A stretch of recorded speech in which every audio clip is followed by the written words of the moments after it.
గోవిందనామ స్మరణతో మార్మోగాల్సిన తిరుమలలో బోర్డు సభ్యుడు నరేష్ కుమార్ తీతీదే ఉద్యోగిపై బూతులతో విరుచుకుపడ్డారు.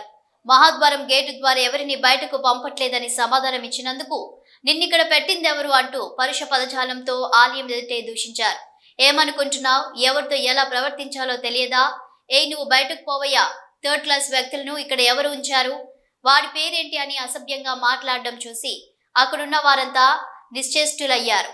ఉద్యోగి మనోభావాలు దెబ్బతినేలా ఆయన ప్రవర్తించిన తీరును చూసి భక్తులు, సాటి ఉద్యోగులు ముక్కున వేలేసుకున్నారు.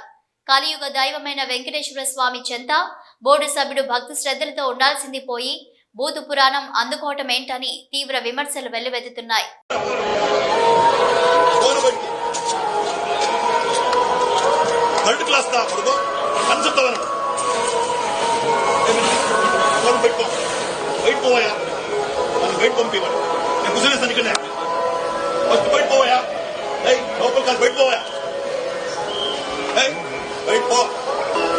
ఏమయ్యా మాట్లాడుకో, ఏమంటారు? ఇలాగే తిరుగుతాడు.